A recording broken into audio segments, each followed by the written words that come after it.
views and opinions expressed in this program are those of the participants and do not necessarily reflect the views of BronxNet or the program underwriters.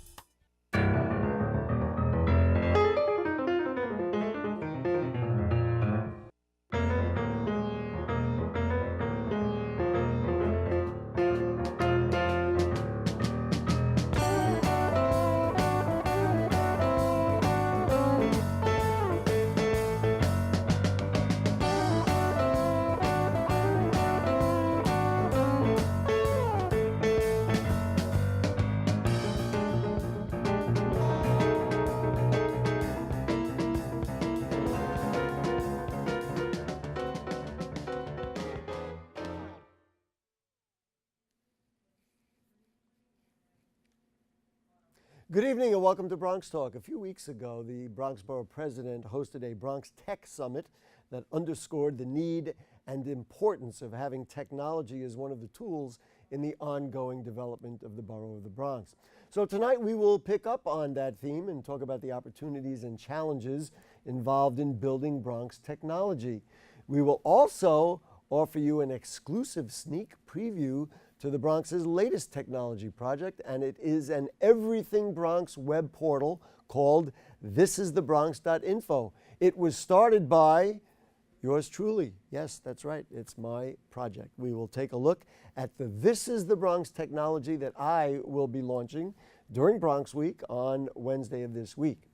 Nonetheless, to help us guide us along the way on our Bronx digital journey here on Bronx Talk tonight, it's one of the principals at HR&A Advisors, Brett Nolan-Kalazzi. Nice to have you with us. To have you, Kerry.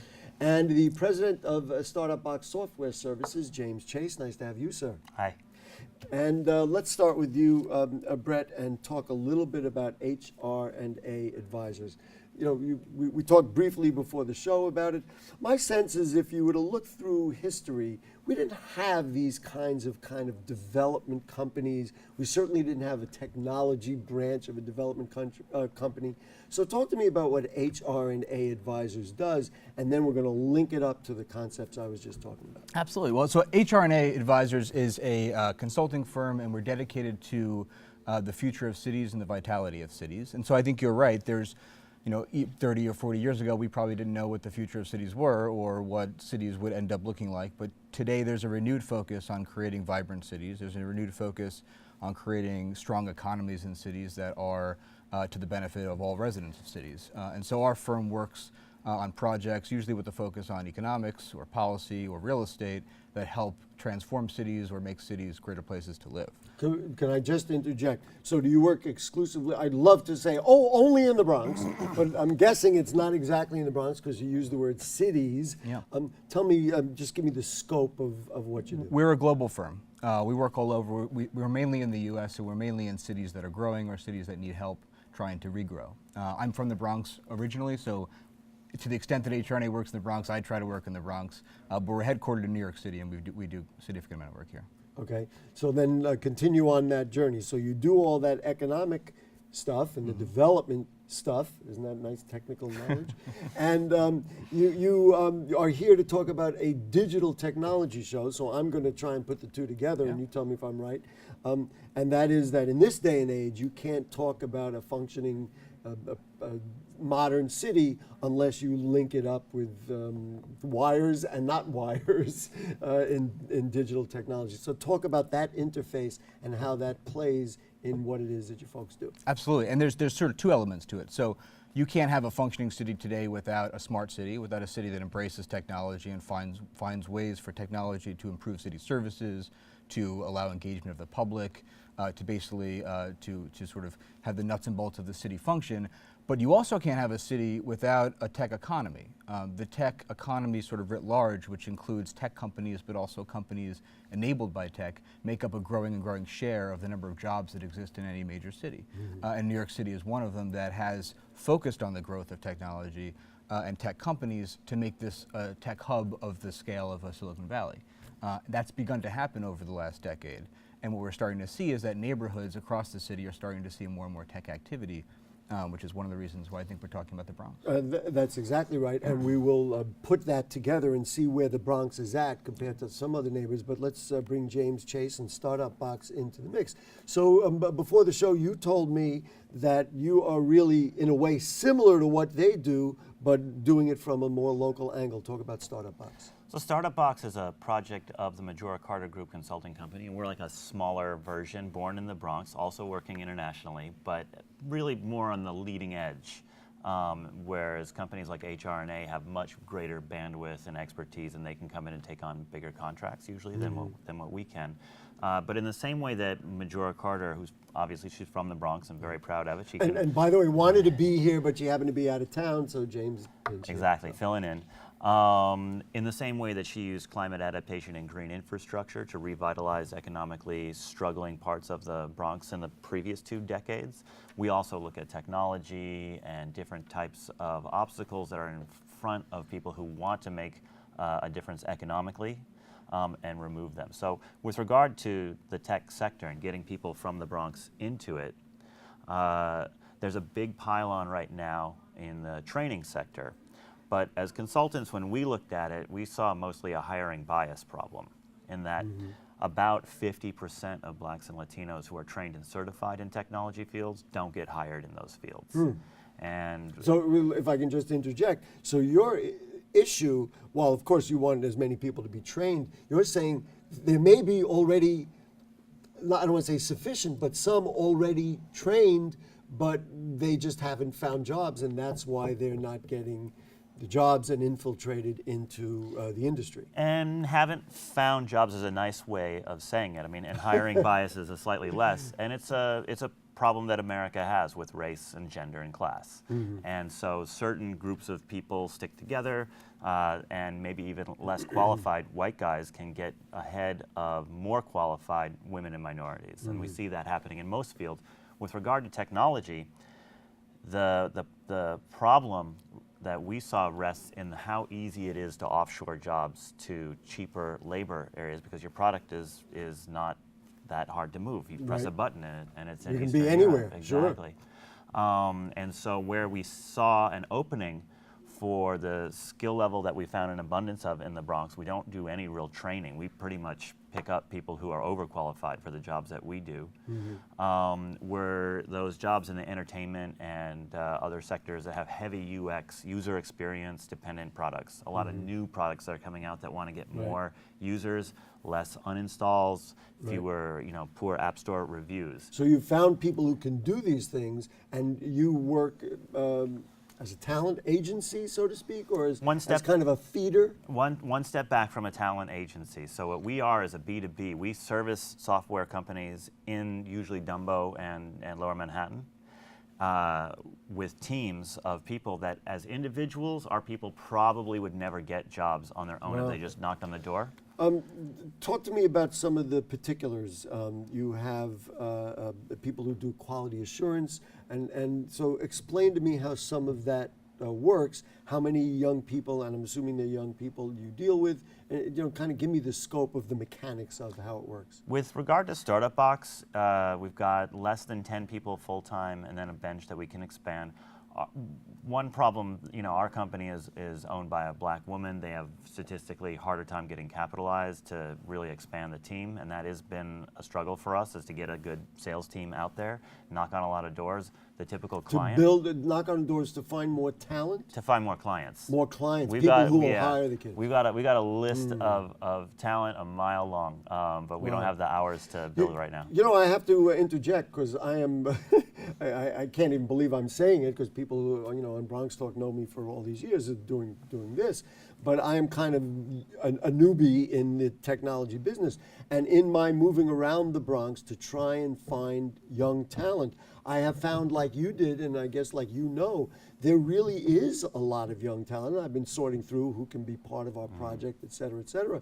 And as you know, we did actually start as a Lehman College intern with our program, somebody who was right out of Startup Box, and now we've hired her right away because she... Thank you. Well, not thank me, thank Patricia, who's the young lady who it is, because she has the talent. And as I move around, and colleges pass me resumes, I'm like, whoa, wait a minute, these kids can really do it. I'm sorry I'm taking your time, but I think this is completely relevant.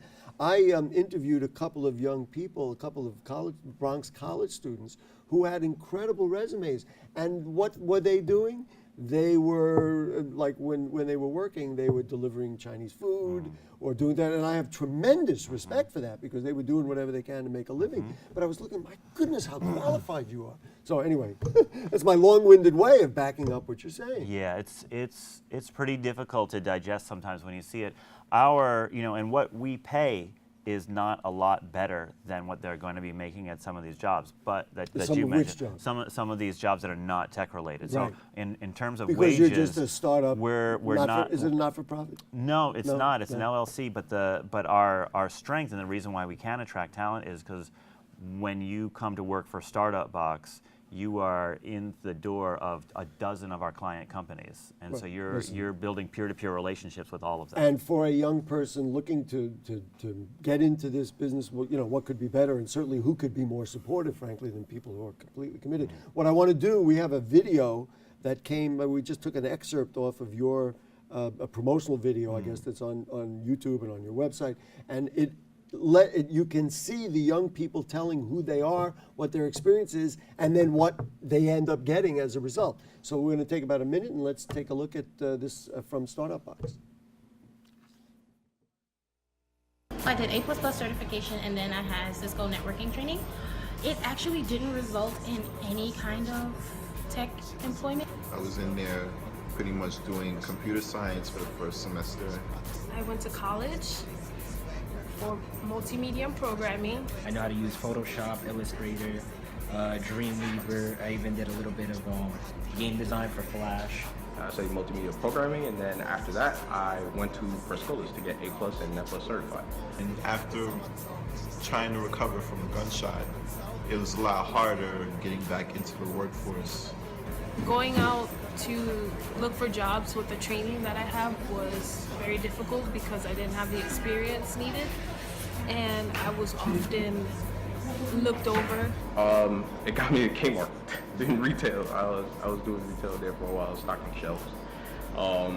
After that, I ended up here at Starbucks. Well, this really explains exactly what we were just talking about. They themselves were talking about how qualified they are, and then they end up working at Kmart or something like that. Brett, you wanted to add something? Yeah, I just want to pick up on something James was just saying. I think part of what we think of when we think about a tech ecosystem is critical mass, and it's about brand, and it's about reputation. And right now, the Bronx has activity going on in tech, but it's not known for tech. It's not known as a tech community or a tech hub. The numbers aren't that different. If you think about places like downtown Brooklyn, the sort of Brooklyn tech triangle we talk about, which is Dumbo, Brooklyn Navy Yard, and downtown Brooklyn, we're only talking about 6,000 to 8,000 tech jobs total in that whole area. But it's known citywide as a place where tech activity is happening. And so Dumbo is cool, it's tech. As somebody who's been in promotion and that kind of thing, once you have that tag, and frankly, we know it here in the Bronx because at some of these summits, which I have moderated some of the panels, we've been talking about, let's use that as a model. So let me see if we can move the Bronx forward a little bit, and let's talk about what kinds of infrastructures, whether they be literal job development infrastructures or companies, are realistic for the Bronx to consider when it comes to using some of the talent that James is developing and entrepreneurs like me are using, and what can we do now to let the Bronx be known in this way? Yeah. When we think about it in three different sort of categories of how you build a tech ecosystem. You have people, you have place, and you have program. So with people, it's sort of a question of, do you have the talent here that can do the job? And all right, we're going to check that box off. Do you have the anchor companies or anchor institutions that can start to spin off some tech talent from themselves? Now here we have healthcare institutions, we have educational institutions, we have some major companies that could potentially play that role. And it's a question about whether they're playing it yet or whether there are steps that could be taken to have them help play that role. When it comes to place, we already know that real estate investors are looking at the South Bronx as a place where they're purchasing commercial property. They think tech tenants might move in. They think companies might want to be located in the South Bronx or grow from the Bronx into those spaces. So there's some of that already happening, but how do you create the urban realm so that it feels like a community and it feels like a place where innovation's happening? That is what I was just about to follow you and ask the question I was just about to say. So then, it's almost like who does that? Now, it seems to me what the borough president has been doing, and actually this is part of what Majora does with monthly tech meetups and all those kinds of things. It seems to me that's a good way to get the dialogue started, because guess what? Now you're both on television and we're having this dialogue. And maybe, James, then this is for you. What would we expect to come out of what Brett is suggesting in order to really infuse a sense of this is what the Bronx is now about, or the Bronx has this resource? Like, you know what? How do we do it? I guess? Well, I don't know if there's a how necessarily, but one of the things that we see in direct, comparison to something like the Bronx Tech Triangle that the Bronx doesn't have is right now when you ask even a lot of our employees, if I ever go speak to a high school and ask how many of the students are planning to go to college, all the hands go up. And I say, hey, if I offer you a $65,000 a year job when you get out of college, how many are you going to move back here? None of the hands go up. Oh, you're talking about then moving back after you get educated. Or, well, just the general feeling right now among Bronxites, and I'll probably get in trouble for saying this, but is that success happens somewhere else and that you make it out of here. And we lose too much of the talent on the people side, and usually we're losing his people category because the place is not developed with the lifestyle infrastructure that they're seeking. So it's a fascinating dialogue, and it has so many tentacles. It's very easy to say, well, let's bring the tech companies, let's train the kids, etc. But you're saying it's much more complex and reaches into some of the real issues that affect the Bronx all the time, whether it be perception of a healthcare deficiency or healthcare coverage deficiency, perceptions of race and ethnicity from the outside that they say, well, this isn't the kind of place I want to be. Certainly crime, housing availability, and all those kinds of things. This was something that came up in some of the notes you had sent me. The idea of how do we balance it? I'm certain that everybody around this table doesn't want anybody to be displaced, doesn't want people who have invested in the Bronx to be not have the opportunity to grow and develop as the Bronx grows and develop. But we need places for people who make $65,000 a year to come back to the Bronx and live instead of going to Brooklyn or Lower Manhattan or the West Side or wherever they go. What are your thoughts there? Yeah, solve my problems is what Gary said. I'm glad you got that question. Pass. It's a difficult problem. It's the biggest challenge facing cities across the U.S. It's the biggest challenge facing New York. How do you grow the city and its economy and create a livable place where people want to be without making it unaffordable to half or more of the city? And I think when we think about development of the Bronx, any kind of economic development, but especially when it comes to things like tech, which have historically not been the most diverse or the most sort of welcoming of industries, not by choice, but by the way it's happened, we have to be mindful that there are choices you can make now that can help at least blunt some of the edges of what really can be a massive displacement sort of tool. We kind of made an assumption at one of the things that you brought up early on in the show, and you said, well, in order to develop a city and in order to do it properly, now you need technology. Maybe you ought to define that. Why? I guess it comes down to why care about technology. Companies will do it. Why is this so important? For like what James and Majora are doing over there. Why should we care? All right, that's nice, but there are plenty of things people can do. Yeah, I mean, a couple of different things. For one thing, when we talk about tech jobs or tech in general, it's not just the sort of coder who's doing a sort of program and building a new app. It's so many of our jobs today, no matter what we do, are tech jobs, whether you're a designer or you're working in office or you're in medicine. I was going to say healthcare, which of course brings a big light bulb here in the Bronx. And that's only going to accelerate. So the ability to have the educational system that is training all of our kids to understand the sort of nuts and bolts of tech, but also the physical infrastructure that allows kids when they go home to log onto the internet at reasonable rates, sort of broadband infrastructure with high-speed access. And also the resources to be able to do some sophisticated tech work, whether it's in school or through some kind of community activity. Those are all important tools to make sure that people are prepared for the economy that's to come. Talk to me a little bit about the kinds of companies that you think could be here? Is there anything unique to the Bronx that would make you say, this is the kind of thing that would fit here, that would hire some of your people and have them even stay here and not necessarily work in Lower Manhattan? So we build that tech triangle or whatever it is that we build. Sure, I think it goes sort of in two different directions. The one thing that the Bronx has going for it right now is its demographics. It is young and it's non-white, and that's pretty much where the rest of the country is going.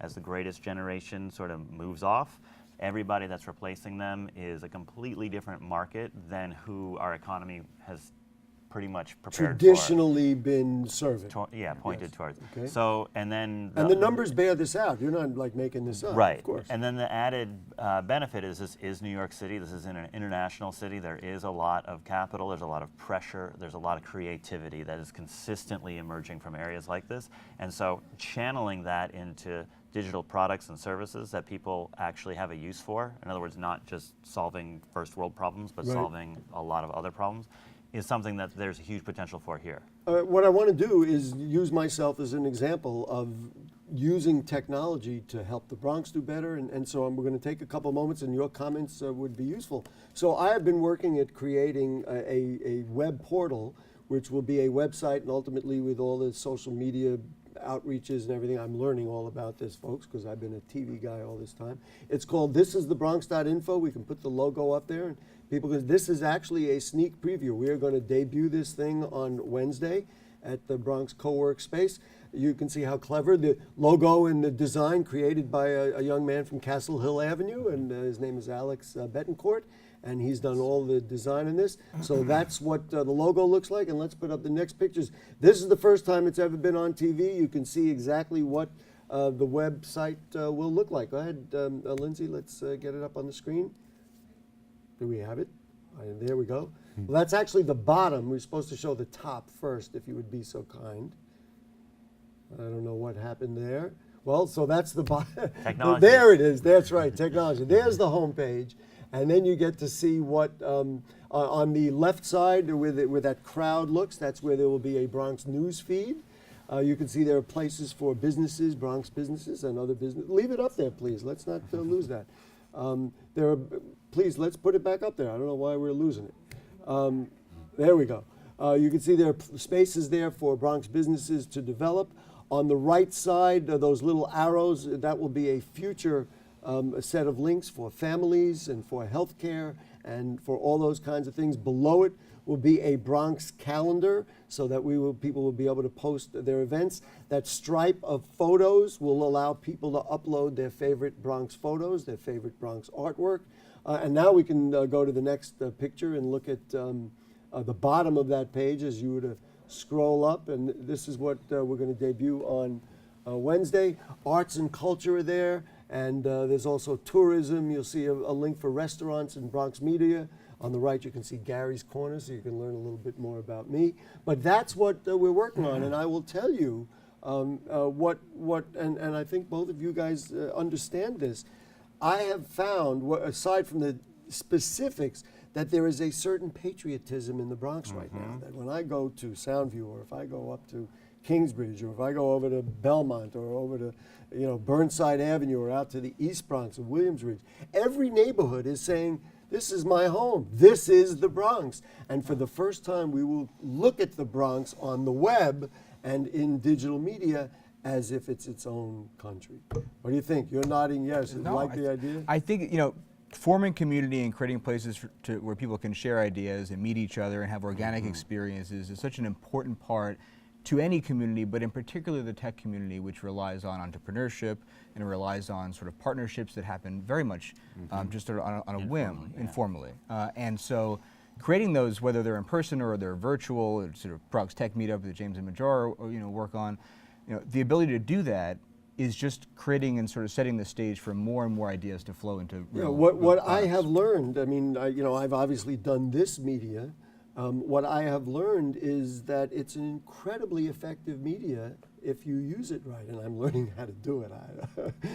But James, when you wake up in the morning and you say, well, I'd like to find Bronx news, now you got to go to DNA Info and you got to go to City Limits, and there's no one place. This, I guess, I'd like to think, speaks to the best of technology in the Bronx. So we find a place that everybody can gather, right? And I like that word gather, and I'm a little bit old school probably. I actually You're no more old school than this old TV guy. I actually like a little bit, what Brett was referring to, that the actual physical third spaces where people can congregate. And we find that there's also, that was the second fork I was going to get into. We can develop Bronx talent that's here, but there's no getting around. We're going to have to attract outside capital and companies to also come in, and employing people is a difficult task, and not everybody can do it. Because the economy right now in the Bronx, it's changing somewhat, but the economy right now is not set up to do that if there is an infusion of more money. You just need employers to come in. You're not going to turn your back on a company that moves in with 500 or 1,000 jobs. Brett was jumping out of his seat there. Go ahead, what do you got? Well, I was just going to say, I think that you mentioned sort of what are the opportunities of the Bronx. I think I agree with everything James said about the culture of the Bronx and the tone of the Bronx and the demographics of the Bronx. But there's also something about the Bronx and its sort of assets, its physical assets and its economic assets that are unique from other boroughs of the city. Which is what we're trying to do, frankly, with This Is the Bronx.info, Yeah. because we're saying this is who we are. We don't need it from elsewhere. We're going to generate it from here. I'll give you an example. So Bronx real estate right now, if you go to Brooklyn, if you go to Queens, they're space constrained. They're at full capacity. We're almost out of time. I want to ask you, James, what's next for you folks? More of the same, kind of doing the same thing, or do you have a vision about trying to expand or do something a little different? The projects that we do, like Bronx Tech Meetup, like Startup Box, like Boogie Down Grind Cafe, and like some restaurant incubators that we're going to be launching this year that were just reported on in the Wall Street Journal, are all part of developing not only the lifestyle infrastructure. After that, we're going to be looking at higher quality housing, but it's creating the types of spaces where these interactions can happen, where people can feel comfortable about investing in the Bronx, and where people who have talent and ideas can feel comfortable about building it here. You guys are great, and this dialogue, I just love having it because it's all about using, the highest levels of technology to help our future. James Chase from Startup Box, thank you. Thanks. And Brett Nolan-Kalasi from HR&A Advisors. They're telling me to wrap it up, so if you have further questions or comments on anything you heard on tonight's show or anything going on in the Bronx, then email them to us at BronxTalk@BronxNet.org. You send us a tweet at BronxTalk, or you can post them on our Facebook page. Yeah, we're into the social media thing, right? And we'll read them on the air during a future edition of our program. You can check out the archives at BronxNet.org. You find Bronx Talk on the lower right navigation bar. We'll see you next week. Thanks to our producer, Lindsay, director is Brianna, to the cast of thousands, to them, to you. See you next week. Good night.